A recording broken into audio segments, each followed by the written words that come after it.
Good morning students, class 12th bio में हम fertilisation के टाइप्स पढ़ चुके थे। ओके, सेक्सुअल रिप्रोडक्शन की ओके फ्लावरिंग प्लांट्स में जिसमें था प्री फर्टिलाइजेशन, फर्टिलाइजेशन जिसमें डबल फर्टिलाइजेशन हमने स्टडी करा था, और लास्ट था पोस्ट फर्टिलाइजेशन, उसकी हम स्टडी कर चुके हैं। ओके, उनके टाइप्स की भी स्टडी कर चुके हैं। नेक्स्ट टॉपिक है आपका स्पेशल मोड्स ऑफ रिप्रोडक्शन। वैसे तो ये मतलब कुछ क्वेश्चन आ सकते हैं आपके एग्जाम में 2 नंबर्स के। ओके, उसके लिए ये आपको एक्सप्लेन करिए। ओके, फर्स्ट इसका टाइप है एपोमिक्सिंग। एपोमिक्सिंग, एपो मतलब विदाउट और मिक्सिंग मतलब विदाउट फर्टिलाइजेशन, बिना फर्टिलाइजेशन के जो सेक्सुअल रिप्रोडक्शन होता है उसके बारे में इसमें बताया गया है। ओके, जिसे मतलब असेक्सुअल में क्या होता है कि उसमें फर्टिलाइजेशन की जरूरत ही नहीं होती है, एक पेरेंट्स के द्वारा ही रिप्रोडक्शन होता है। लेकिन सेक्सुअल में क्या होता है, उसमें फर्टिलाइजेशन होता है फिर रिप्रोडक्शन होता है। बट यहाँ पे दोनों ही केस में ऐसा हो रहा है कि इसमें फर्टिलाइजेशन नहीं होगा लेकिन इसमें सेक्सुअल रिप्रोडक्शन होगा। इसकी आप डेफिनेशन देख सकते हो, formation of embryo without fertilization. Embryo का फॉर्मेशन होता है बट बिना फर्टिलाइजेशन के, उसे क्या कहते हैं हम, एपोमिक्सिंग। ओके, हिंदी में भी दे रखा है, वह प्रजनन विधि है जिसमें बिना निषेचन के एक भ्रूण का निर्माण होता है, उसे ही क्या बोलते हैं, एपोमिक्सिंग, असंगजनन। ओके, इसकी कुछ टाइप्स दे रखे हैं, एपोगेमी, ओके, अपयुग्मक, अपस्थानिक भ्रूणता, एडवेंटिव एम्ब्रियोनी, और अभी अनिषेक जनन, पार्थेनोजेनेसिस। ओके, अब ये क्या है, टाइप है इसके एपोमिक्सिंग के। जो फर्स्ट टाइप है वो है एपोगेमी।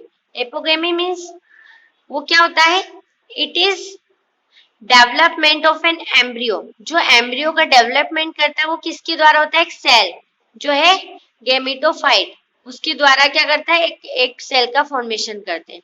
नेक्स्ट है एडवेंटिव एम्ब्रियोनो। अब इसकी डेफिनेशन आप देख सकते हो, when the embryo develops directly from the cell. क्या होता है, जो एम्ब्रियो है वो डायरेक्ट सेल में, सेल के न्यूक्लियस होता है उसमें ही डेवलप्ड हो जाता है, या फिर इंट्यूगमेंट हमने जो देखे थे इसका इंट्यूगमेंट वाला पार्ट उसमें डेवलप होता है, उससे क्या बोलते हैं, एडवेंटिव एम्ब्रियोनी। ओके, हिंदी में अपस्थानिक भ्रूणता।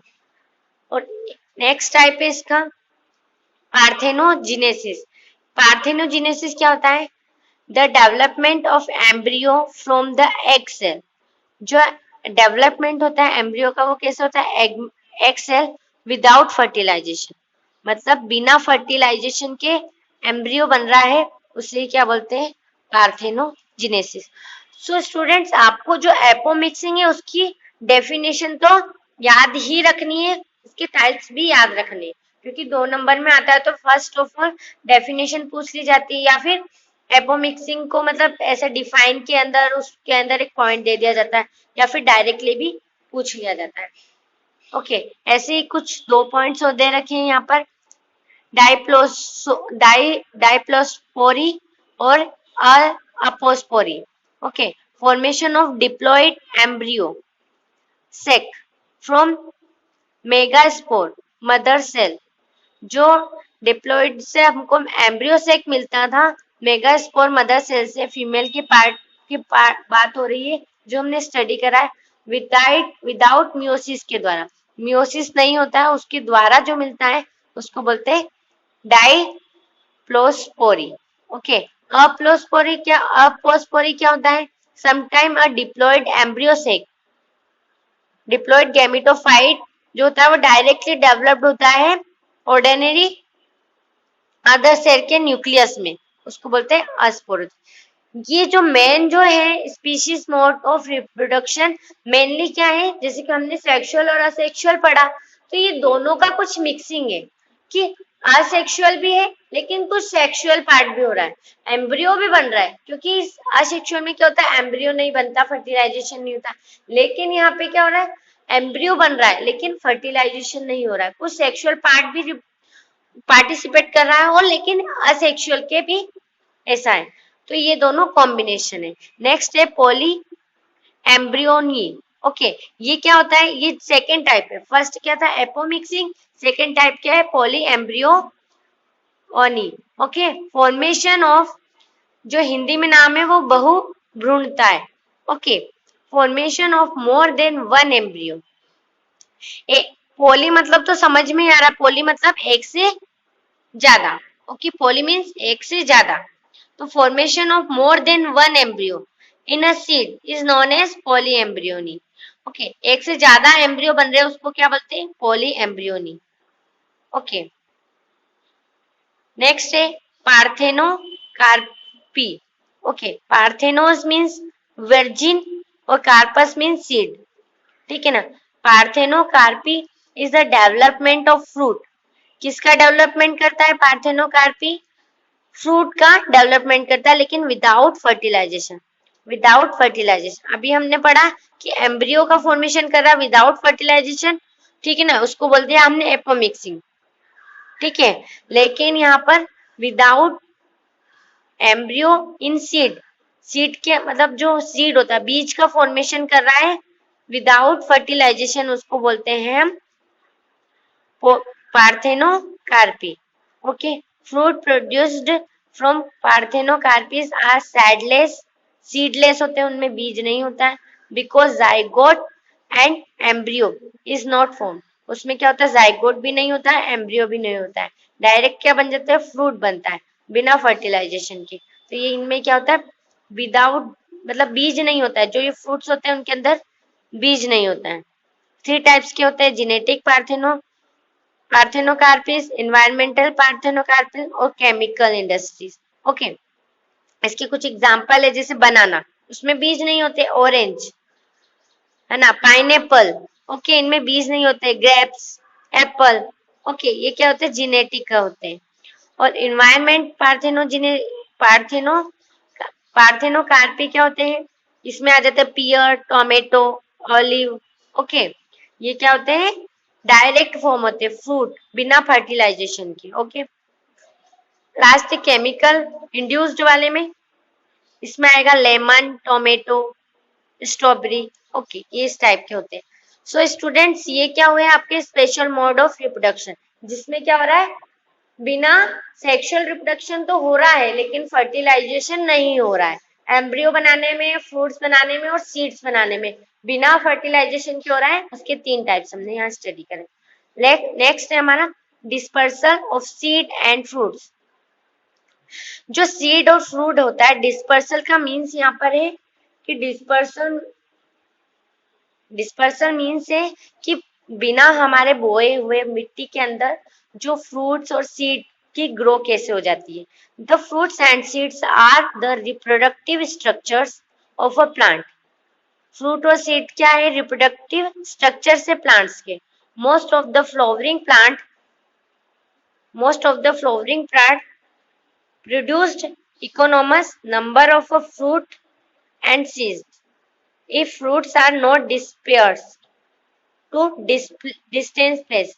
ओके, क्या होता है कि जरूरी है क्या, जो सीड्स होते हैं, बीज, वो क्या होते हैं, एक पौधे के पास में ही हो, दूर नहीं उग सकते। तो दोनों कंडीशन यहाँ पे अप्लाई होगी, प्लांट्स के पास में भी वो ग्रो कर सकता है और बहुत दूर भी वो क्या कर सकता है, बहुत दूर भी उसके बीज जा सकते हैं। अब कैसे होंगे, जो फ्रूट्स और सीड्स का जो यहाँ डिस्पर्सल होगा, डिस्पर्सल मतलब अपने आप ही क्या हो रहा है, एक प्लांट से दूसरा प्लांट बन रहा है। तो वो कैसे बन रहा है, तो कुछ एजेंट्स होंगे इनके अंदर। क्या एजेंट्स होंगे, जैसे कि क्या होंगे, the dispersal of fruits and seeds में be caused by any of the following agents. कौन कौन से, विंड, एनिमल, वाटर और बाय एक्सप्लोजिव।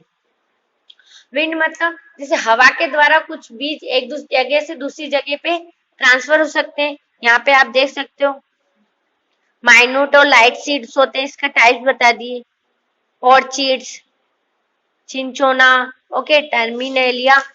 ये इस द्वारा क्या होगा कि हवा के द्वारा क्या होंगे, एक जगह से दूसरी जगह हवा से मूव करके भी सीड्स दूसरी जगह जा सकते हैं और ग्रो करेंगे। ओके, इस टाइप से जैसे कि बहुत सारे आपने प्लांट्स देखे होंगे, छोटे छोटे प्लांट्स होते हैं, वो क्या करते हैं, हवा के द्वारा क्या होते हैं, उनमें से सीड फ्रूट होते हैं और सीड्स होते हैं, वो उड़कर एक जगह से दूसरी जगह चले जाते हैं। उससे ही बहुत सारी जगहों पे क्या होते हैं, न्यू न्यू प्लांट ग्रो करते हैं। और जो यहाँ पे बहुत सारे एग्जांपल्स दे रखे हैं, जिससे बीज भी जा सकते हैं, फ्रूट्स भी क्या होते हैं, उड़ के चले जाते हैं। ओके, नेक्स्ट जो हमारा टाइप्स है वो एनिमल्स है। एनिमल्स का हम एनिमल्स कैसे लेके जा सकते हैं, एनिमल्स इस प्रकार से ले जा सकते हैं कि वो क्या करते हैं, फ्रूट्स खाते हैं। ओके, जैसे मंकीज वगैरह क्या करते हैं, फ्रूट्स खाते हैं, मैंगो वगैरह, तो क्या करते हैं, खा के आधा कहीं भी फेंक देते हैं, तो जहाँ पे फेंकते हैं वो वहां पे ग्रो हो जाता है। और जैसे बर्ड्स, बर्ड्स क्या होती है, एक जगह से दूसरी जगह पे दाना दाना बीन के लेके आती है। तो उसी प्रकार से जब वो एक जगह से दूसरी जगह पे वो लेकर आती है, फिर वो क्या करती है, खा लेती है बीजों को भी, है ना, सीड्स को भी क्या करती है, खा लेती है। फिर जो उसके बेस्ट मटेरियल रहता है, जो बेस्ट मटेरियल रहता है वो उसके द्वारा रिलीज किया जाता है। उससे क्या होता है, बहुत सारी जगहों पे क्या होता है, प्लांट्स ग्रो हो जाते हैं। तो एनिमल्स के द्वारा भी हो जाता है, क्योंकि एनिमल्स भी फ्रूट्स खाते हैं, वो उसको हर जगह कहीं भी ले जाकर उसको डाल देते हैं मिट्टी में। ओके, तो उस टाइप से भी हो सकता है। नेक्स्ट है वाटर में, वाटर में कमल हुआ, जो हमारा कोकोनट होता है, लोटस, कोकोनट, इनके द्वारा क्या होता है, वाटर में रिलीज हो जाते हैं इनके बीज, और वाटर क्या होता है, बहता रहता है, उसके द्वारा भी क्या होता है, बहुत सारे प्लांट्स एक जगह से दूसरी जगह ग्रो हो पाते हैं। नेक्स्ट है हमारा एक्सप्लोजन। एक्सप्लोजन मीन्स, अब जैसे कि ये आपको प्लांट्स दिख रहा है, इसमें क्या होता है, जैसे कि ये इसके अंदर सीड है, इसके अंदर ये पत्ती के अंदर, तो क्या होता है, सूखने के बाद वो क्या होती है, पत्ती क्या करती है, फूट जाती है, एकदम फूटती है। तो वो फूटने के बाद में उसकी जो बीज होते हैं वो डिस्टेंस पे जाके गिरते हैं। ओके, अब जैसे कि उसके एग्जाम्पल हो जाते हैं, मटर देख रखी है हमने, मटर होती है, उसमें भी क्या होते हैं, वो उसके बीज क्या होते हैं, वो जब वो ज्यादा पक जाती है तो अपना फूल जाती है, उसके बीज हर जगह चले जाते हैं, तो उससे भी क्या होती है, नई मटर बन सकती है। तो उस तरह से बहुत सारे प्लांट्स हैं जिसमें क्या होता है, जैसे कि यहाँ पे भी देख सकते हो, इसके अंदर सीड्स हैं, तो कुछ टाइम बाद वो पकने के बाद अपने बीज अपने आप रिलीज कर देगी और ऐसे फटती है कि डिस्टेंस पे उसके बीज जाके गिरते हैं, वहां पे न्यू प्लांट्स ग्रो हो जाती है। यहाँ पे भी आप देख सकते हो, ऐसे फूटते हैं तो क्या होता है, डिस्टेंस पे जाके गिरती है। ये आप देख सकते हो, सीड्स, फ्रूट्स। ओके, इस टाइप से क्या होता है, वो पक जाते हैं तो क्या होते हैं, डिस्टेंस पे जाके गिर जाते हैं। तो ये आपके हुए डिस्पर्जन ऑफ सीड्स। तो स्टूडेंट्स, क्लास 12 आपका ये चैप्टर कंप्लीट हो गया है, चैप्टर 3। इसकी कुछ क्वेश्चन आंसर मैं आपको कल बता दूंगी टिक लगा के कि कौन कौन से आपको आपकी कॉपी में लिखने हैं।